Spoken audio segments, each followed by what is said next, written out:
예, 증시 전망대 방송 시작하겠습니다. 지난주에는 중동 문제도 있었고, 금리가 또 올라갔고, 반도체주가 또 하락하면서 시장을 전체적으로 흔드는 그런 모습을 보였죠. 이번 주에는 빅테크 실적 나오고요. PCE 지표 나오면서 환율과 채권 동향이 상당히 중요해진 그런 주간이 될 것 같습니다. 뭐 종목으로는 화장품, 엔터, 조선 이런 종목군들이 상대적으로 선전을 했고요. 그렇지만 반면에 글로벌 반도체주, 뭐 우리나라 반도체뿐만 아니라 글로벌 반도체주가 전체적으로 좀 부진한 그런 모습을 보인 게 특징이었습니다. 지난주 주요국 증시 보면 뭐 중국 빼놓고는 대부분 다 하락을 했죠. 그러니까 다우는 강보합으로 그나마 끝나긴 했는데 전체적으로 기술주 쪽에 매도가 나오고 또 중동 리스크 이런 것들이 불거지면서 많이 빠졌는데 대만을 좀 잘 봐야 될 것 같아요. 그러니까 대만이 3년 만에 외국인들 매도가 최대 규모의 매도가 나왔거든요. 이게 이제 TSMC 실적 발표 이후에 이런 현상이 나와서 혹시 반도체에 대한 어떤 시각이 바뀐 건지 일시적인 현상인지 이번 주에 대만 증시의 동향, 외국인들의 어떤 움직임 이런 것들을 좀 희망적인 측면에서는 좀 자세히 봐야 될 것 같고요.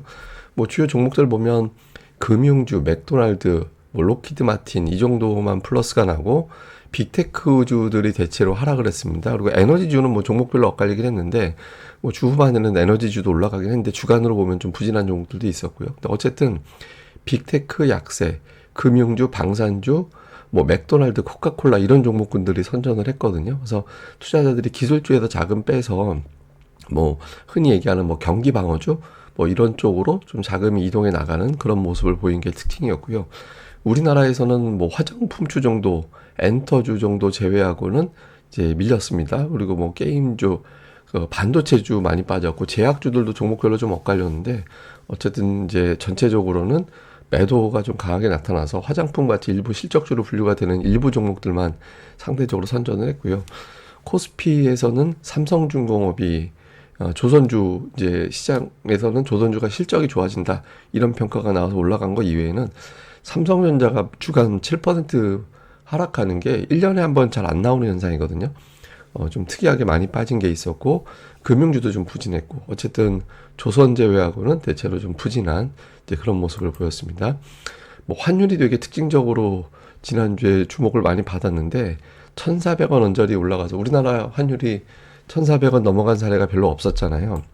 그래서 혹시라도 좀 문제가 되는 건가 했었는데 다행히 이제 조금 주 후반에는 밀렸는데 상승 요인은 중동 이슈가 강하게 작용을 해서 이게 안전자산으로 자금이 넘어가고 있다. 달러 강세라는 얘기죠. 그래서 연준 인사들의 강한 발언이 나온 게 또 부담이 됐고 반면에 이제 주 후반에 좀 꺾인 건 한미일 재무장관이 환율 상승이 과도하다. 그리고 이제 우리나라에서 환시장 개입한다. 이런 언급이 좀 나왔고 또 반도체 수출이 증가가 되면 수출이 증가된다라는 건 외부에서 달러가 이제 들어오기 시작한다라는 게 되잖아요. 그러니까 이런 것들이 그래도 1,400원 이상 갈 정도는 아니야. 뭐 이렇게 또 방어해주는 그런 요인이 된 것 같습니다. 근데 환율 1,400원 넘어가서 이게 피크가 되느냐, 아예 새로운 고점을 만들어내느냐는 전혀 다른 양상이죠.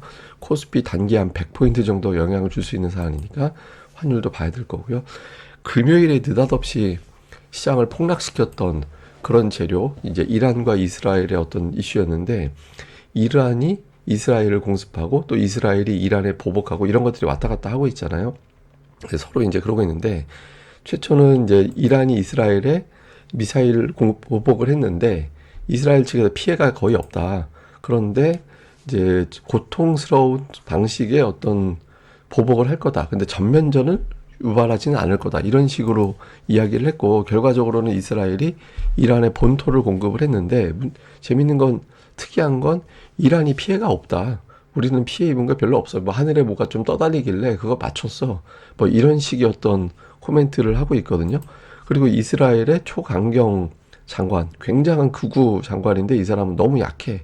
이게 뭐야? 막 이런 식으로 또 표현하는 이제 트윗, 뭐 지금 X라고 합니다만 이제 거기에 이런 글을 올렸죠. 그래서 지금 대충 추정을 해보면 양쪽에서 서로 보복하긴 했는데 내부 반발을 누르기 위한 어떤 약속 대령 같은 뭐 진짜 약속했다라는 게 아니라 그냥 맞으면 어쨌든 보복해야 되잖아요. 그래야 우리나라 다른 나라가 함부로 안 치게 되는 거니까. 그러니까 우리 쳤다. 근데 이제 이쪽에서는 뭐 치긴 뭘 쳐. 우리 맞은 것도 없구만. 뭐 이런 식으로 진행되는 것 같거든요. 근데 이게 이제 괜히 툭툭툭 치다가 의식을 하고 이제 싸울 수도 있는 건데 지금으로서는 양측이 다 미국에 통보했다라는 걸로 봐서는 뭐 전면전 가능성은 낮은 것 같다. 그래서 이제 국제유가를 우리가 해석을 해야 되는데 유가가 막 100달러 가네 만에 그런 뉴스 나오다가 이제 밀려버렸잖아요. 그래서 지금으로서는 85달러 확 넘어가지 않는다면 일단 저 사안은 수면 아래로 내려갈 것 같다. 이렇게 보면 되겠습니다. 더 큰 문제는 이제 반도체가 문제가 되고 있죠. TSMC가 급락을 하고 뭐 거의 150달러 언저리에서 이제 127달러까지 빠졌고, SMCI 슈퍼 마이크로 컴퓨터가 또 지난주에 무려 하루에 23%나 폭락을 하고, 저 이거 처음에 10% 빠진다고 이제 뉴스에 나와서 이거 주간으로 10% 빠졌다 소린가? 뭐 그 소린지 알았어요. 처음에 뉴스 볼 때. 근데 하루에 딱 10% 급락을 했죠. 그러니까 반도체 뉴스가 처음에 TSMC 실적이 나오고, 실적은 뭐 좋았는데 이제 뭐 스마트폰 분야가 부진하다. 그 다음에 실적 전망치를 10% 이상, 넉넉한 10%두 자릿수 이상 성장할 걸로 전망을 했다가 그거를 갖다가 10% 정도로 하향을 했죠. 근데 이것도 뭐 성장하는 거에는 손색이 없는 건데, 그럼 주가가 아주 강하게 올라갈 정도는 아니네. 이렇게 판단한 거고, 그 다음에 이제 밸런스에서 어떤 기사가 나왔냐면, 엔비디아 주 고객, 지금은 엔비디아한테 칩을 사는 뭐 알파벳이나 메타 이런 데가 자체적으로 칩을 개발하기 시작하면서 나중에는 오히려 엔비디아의 라이벌이 될 거야. 뭐 이런 식의 어떤 보도가 나왔거든요. 그리고 이제 SMCI가 예상됐던, 원래 이거 예정이라고 하기에, 왜냐면 안 해도 그만이긴 한데, 어쨌든 예정됐던 실적 발표를 안 해서 이거 혹시 안 좋아서 안 하는 건가? 뭐 이런 식의 어떤 우려를 자아냈죠. 이런 것들이 있었고, 근데 제가 보기에는 이거 플러스 더 큰 거는 이제 옵션 만기라고, 저 세금 문제였던 것 같아요. 그러니까 금요일이 옵션 만기였거든요. 잘 보면 금요일에 미증시가 그 다우지수는 올라갔고 러셀 2000도 플러스가 났어요. 예, 그런데 빅테크가 되게 폭락했거든요. 그러니까 빅테크의 거래가 집중된 거 봐서는 아마 옵션 영향이 어느 정도 컸던 것 같다. 그 다음에 이제 지난주에 미국이 세금 주간이었거든요. 세금 결산하는 주간이어서 화요일인가 그랬을 겁니다. 그러니까 세금 내고 나서 이제 바로 자금 복원이 안 돼서 떨어질 때 매수할 수 있는 자금 여력이 좀 부족했던 게 아닌가, 뭐 이런 측면도 있는 것 같습니다. 근데 이게 핑계가 되려면 이번 주 돌아오는 주에는 좀 안정이 돼야 되거든요. 근데 이제 어쨌든 이제 분석가들은 반도체 하락은 기회다. 그러니까 CT 이런 데서는 마이크론 조정은 매수의 기회, 또 목표 주가 150달러를 유지하기로 했습니다. 자, 주요 업종 보면 특이한 게 미국의 금융업종이거든요. 올라가죠. 그 다음에 이제 이것도 보면 소재 쪽도 이렇게 올라가는 그런 모습이 나오고 있고, 유틸리티도 올라가요. 그러니까 이런 쪽은 다 올라가고 있거든요. 그래서 이게 테크만 주로 빠지는 그런 느낌이거든요. 이거 보시면 이제 산업재도 주가가 이제 올라가는데, 산업재는 아마 항공주 올라가서 그렇게 된 것 같고, 근데 보시면은 테크만 빠지고 있잖아요. 그래서 증시 자체가 험악해졌다라는 느낌보다는 어떻게 미국만 놓고 보면 기술주에서 자금이 나와서 다른 쪽으로 넘어가고 있다. 그리고 이제 기술주가 워낙 시총이 크기 때문에 남는 돈이 있을 거 아니에요. 그 남는 돈은 세금 낸 것 같다. 이렇게 일단은 추정이 됩니다. 근데 이게 심리가 계속 안 좋은 쪽으로 흘러가면 그나마 지금 올라가고 있는 업종도 깨질 수도 있거든요. 그래서 이번 주가 상당히 중요한 것 같습니다. 실제로 지난주에 보면 이제 미국의 이제 대형주 펀드의 자금이 굉장히 많이 나갔거든요. 그래서 이게 좀 분분합니다. 이게 이제 뭐 실적에 대한 우려 때문일 수도 있고 세금 납부 때문에 그런 거일 수도 있고, 하여튼 여러 가지 해석이 있어서 이번 주에 안정이 되느냐에 따라서 하나의 가설이 깨지느냐, 그게 맞았구나, 이렇게 되느냐가 이제 결정이 되겠죠. 자, 수급에서는 우리나라 외국인 투자자들이 4주 연속 매수했다가 이제 뺐죠. 근데 잘 보면 사이사이마다 매도할 때 2주 연속 매도한 적은 없었거든요. 한 주 매도하고 다시 쭉 매수하고, 한 주 매도하고 쭉 매수하고, 이런 형태를 보였고, 지난주 외국인 투자들이 4,500억 팔았잖아요. 근데 하이닉스하고 한미반도체만 7,000억 팔았거든요. 그리고 기아까지 합치면, 근데 기아 뭐 주간 1,000억 판 걸 많이 팔았다고 할 수 없으니까, 지난주 어떻게 보면 외국인들은 하이닉스만 판 거예요. 그러면 하락의 원흉은 뭐지? 그럼 기관이란 얘기가 되는 거거든요. 그러니까 외국인들 아직 크게 동요하지는 않았다라는 겁니다. 그래서 그런데 이번 주에 외국인들이 본격적으로 매도한다면 이런 게 이제 우려될 수 있죠. 그래서 이번 주 이거 좀 잘 봐야 되는 겁니다. 근데 제가 이거 4월 초반에 보여드리면서 나쁜 쪽으로 가면은 되게 무서운 매도가 나올 수도 있는데, 그냥 지그재그로 치고받고 식으로 선물이 돼주면 4월이 증시가 괜찮을 거고, 저게 이제 매도로 쏟아지기 시작하면 전물량 터지면 지수 되게 많이 빠질 수 있다고, 한 200포인트 뭐 하여튼 그런 식으로 취지로 언급드린 적이 있는 것 같은데, 이게 이제 안 좋은 쪽 시나리오로 돼버렸어요. 이게 치고받고 하면서 지수를 버티게 해줬어야 되는데, 근데 이제 지금 보면 요거, 그러니까 이게 뭐 정확하게 이론적으로 공식적으로 있는 건 없어요. 근데 이제 경험적인 추정으로만 할 수 있는 건데, 이론적으로는 이제 한 3만 계약 정도가 매도의 피크 정도 될 것 같고요. 그 다음에 매수는 오히려 지금 7만 계약 이상 매수할 여력이 생겼거든요. 그래서 조금 핑계만 대주면 언제든지 이제 반등하기도 쉬운 여건이긴 합니다. 근데 보통 이렇게 될 때 수월하게 반등한 적은 없어요. 예, 지저분하게 막 그런 사례가 많아서 이제 조금 더 시장은 좀 흔들릴 가능성은 있죠. 근데 어쨌든 최대 맞으면 한 100포인트? 예, 그 돌리면 한 250포인트? 하여튼 이 정도로 이제 수급이 가고 있는데 지금은 맞은 상태에서 또 맞으면 되게 아프죠. 그래서 그런 흐름이 나오는 재료가 될지 좀 주목을 해봐야 될 것 같습니다. 그리고 이제 종목들 제가 이거 애니메이션을 안 넣어가지고 종목이 지워졌는데 외국인 투자자들은 지난주에 이제 자동차, 방산, 그 조선주 이런 것들 샀고요. 기관은 코스피에서 자동차, 하이닉스, 조선, 화장품 이런 것들을 샀고 외국인들은 코스닥에서 반도체와 전력 관련된 종목군들을 샀고 기관은 코스닥 쪽에서 반도체 쪽 매수가 상대적으로 많았거든요. 그래서 이제 매수하는 업종들을 보면 코스피에서는 좀 자동차가 좀 들어가 있고 조선 업종이 들어가 있는 게 특징이었고 코스닥 쪽에서는 주 후반에 좀 매도가 나오긴 했지만 어쨌든 주간 기준으로 보면 이제 반도체가 여전히 매수에 들어가 있는 이제 그런 모습을 보인 게 특징이었습니다. 그리고 업종들 동향을 보면 코스피는 이게 2주 동안의 추이를 제가 그린 거거든요. 그 자동차, 조선, 음식료 이런 쪽이 2주 동안 주가가 안 빠진 거고 좀 흘러내린 거, 안 좋게 흘러간 건 서비스, 화학, 전기전자인데 근데 서비스는 그나마 지난주 좀 살아나는 조짐이 있었거든요. 서비스라는 건 인터넷주, 엔터, 하이브, 게임주 뭐 이런 것들이 코스피에서는 서비스에 들어갑니다. 그래서 이렇게 이제 업종별로 달랐고 이제 전기전자는 올라가다가 이제 뚝 떨어졌고 그다음에 코스닥 쪽에서도 역시 2주간으로 보면 상대적으로 견조한 게 제약인데 근데 사실 출발점부터 따지면 제약도 별로 올라간 거 없어요. 예, 그리고 이제 지난주에 이제 오락 엔터주가 좀 살아나는 모습을 보였고 반도체가 전기전자 코스피에 비하면은 상대적으로 선전하긴 했는데 지난주 후반에 이제 투매 비슷하게 이제 두들겨 맞으면서 이제 쭉 빠져버렸죠. 그리고 통신 장비가 좀 살아나는 모습을 보이고 그래서 코스닥 쪽 업종을 잘 보면 지난주에 좀 살아나다가 두들겨 맞았어요. 예, 그래서 이제 조금 코스닥 쪽 분위기가 괜찮아지던 상황이었었다. 그런데 이제 갑자기 이란 문제 터지고 그렇게 되면서 주후반에 그 흐름이 좀 깨져버렸다. 이렇게 봐야겠습니다.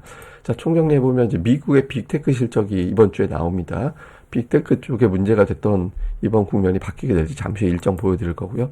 다음에 이제 PC 발표가 이번 주에 나오는데 이번 주 가장 중요한 지표는 PC입니다. 그 이후에 이제 시장이 안정되는지, 그러니까 CPI부터 미국의 걱정이 만들어지기 시작하면서 연준 인사들의 강한 발언, 지정학적 문제, 반도체 이런 스토리가 시장을 눌렀잖아요. 이게 바뀌게 되는지. 그 다음에 삼성전자가 10년 동안 주간 7% 넘게 빠진 게 9번밖에 없었거든요. 그러니까 1년에 한 번 나올까 말까 한 정도 상황인데 이번 주에 그게 나와버렸잖아요. 지난주에. 이제 그 다음 주에 이게 어떻게 될지. 이거는 제가 데이터는 이제 월요일 방송에서 이제 설명을 드릴 겁니다. 어쨌든 삼성전자 튀게 많이 빠진 다음에 복원이 될 거냐. 그 다음에 종목으로는 미국도 마찬가지고 우리도 마찬가지인데 기술주라든가 이런 것들이 빠지고 흔히 얘기하는 이제 경기 방어주라는 표현은 사실 맞는 말인지 모르겠는데 뭐 유틸리티라든가 이런 것들이 상대적으로 선전하고 있거든요. 그러니까 이런 구도가 이어지게 되는지도 잘 봐야겠습니다. 그러니까 미국 실제로 보면 51선 위에 있는 기술주의 비율이 6%로 빠졌는데 이게 작년도 10월 이후에 최저예요. 예, 그래서 이제 나쁘게 보면 기술주 매도가 계속 이어지고 있다. 좋게 보면 작년도 10월에 저점권까지 다가갔다. 이렇게 해석될 수 있죠. 그래서 이번 주에 어떤 반전이 나오는 계기가 되는지. 산업재가, 유틸리티 같은 경우는 반면에 거의 90% 정도가 51선 위에 주가가 올라가 있거든요. 종목들의 90%가. 그러니까 이건 굉장히 단기적으로는 추세가 강한데 보시면 너무 거칠어요. 움직이는 게 막 푹 빠졌다 쭉 올라갔다. 이게 단타도 섞여 있는 것 같긴 한데. 그래서 지금 하나는 이게 또 피크 때가 이게 100% 넘어갈 수는 없잖아요. 이론적으로. 이거는 또 제로가 마이너스로 내려갈 수는 없고. 그러니까 좀 바닥이고 조금 과열되고 이런 조짐이 좀 있어 보이긴 하는데 이런 그림이 이번 주에도 근데 횡보만 해도 이 수치는 유지가 되거든요. 그러니까 지금 시장에서 원하는 거는 골고루 다 올라갔으면 이런 거니까 이제 이번 주에 변화가 생기는지 좀 봐야 될 거고 또 일정을 좀 보면 이번 주에 빅테크 실적 나옵니다. 테슬라, 메타, 마이크로소프트, 알파벳 그러니까 이런 것들이 좀 나오면서 최근에 이제 빅테크가 시장 말목 잡은 거니까 이걸 좀 회복시켜 줄지 그다음에 우리나라에서는 하이닉스 실적 나오죠. 매출 12조 원 정도 영업이익은 이제 1조 7천억에서 2조 2천억 정도 잡혀 있거든요. 그래서 실적 발표 나오고 하이닉스가 이제 반전이 되는지 지금 뭐 반도체 우려가 좀 있으니까. 그다음에 제일 중요한 게 26일에 PCE 지표 예상이 2.6, 0.3, 근원 2.7, 0.3인데 연준에서는 PC를 봐요. 그러니까 CPI고 PPI는 그러니까 연준의 보고서에는 PC가 들어가 있거든요. 그래서 이게 만약에 예상치에 부합하게만 나와도 시장은 안도를 할 겁니다. 그래서 이번 주 가장 중요한 PC. 그다음에 이제 금리는 연준이 FOMC 회의 앞두고 이제 발언이 안 나오거든요. 그래서 이번 주 PC 나오면서 4.4% 밑으로 내려가 주면 다행이고, 그다음에 환율은 지금은 1370원대 80원 왔다 갔다 하는데 1360원 밑으로 내려갈 때 외국인들이 이제 좀 흐름이 바뀌면서 환차익을 거둘 수 있는 찬스, 그러면서 이제 매수가 좀 세질 수 있거든요. 그래서 이번 주에 이제 환율 고점으로 보고 외국인들 선물 매수가 가동이 되는지 이런 것도 일정상 잘 봐야 될 것 같습니다. 예, 그리고 이제 드디어 커밍순 제가 ADR 사이트 만들고 있다라고 말씀을 드렸잖아요. 거기에 하나 더해서 PBR 양시장 PBR 지표까지 하는 사이트를 만들었거든요. 그래서 제가 이 얘기 아마 한참 전에 들었을 건데 이게 확실히 이제 개발 이슈하고는 다르더라고요. 그래서 저는 이제 만들면 뚝딱 나오는 줄 알았어요. 근데 이게 막 갑자기 데이터가 꼬이기도 하고 데이터가 안 보이는 날도 있고 그래갖고 이제 아직 안 됐는데 거의 다 이제 마무리가 되고 있거든요. 그래서 아마 근데 이 데이터는 여러분들이 보시는 ADR 데이터하고 조금 다를 수 있어요. 왜냐면 그 어떤 종목을 포함하고 빼느냐에 따라서 저 숫자가 달라지거든요. 그러니까 전 종목을 대상으로 하는 게 아니라 증권사라든가 하는 사이트마다 이제 포함하는 종목이 한 5% 정도 달라요. 그래갖고 이제 저 수치가 이제 약간씩 다른데 그래봐야 뭐 1포인트 정도밖에 차이는 안 날 겁니다. 그래서 어쨌든 마무리 잘 되면 빠르면 이번 주 늦어도 이제 5월 초반에는 여러분들한테 사이트로 해서 링크 보내드려서 이제 좀 지금 ADR이 몇이지? 코스피 코스닥 PBR은 어떻게 되지? 이걸 좀 저희가 그래프로 보여드리고 숫자로 보여드리게 할 거니까 이렇게 올려놔야 이제 좀 마무리가 빨리 될 것 같아서 그렇게 하도록 하겠습니다. 예, 그럼 또 하루 잘 보내시고요. 저는 다음에 뵙겠습니다. 이 방송 구독하기, 좋아요 꼭 부탁드립니다. 특히 이제 구독하기 좀 많이 좀 부탁드립니다. 감사합니다.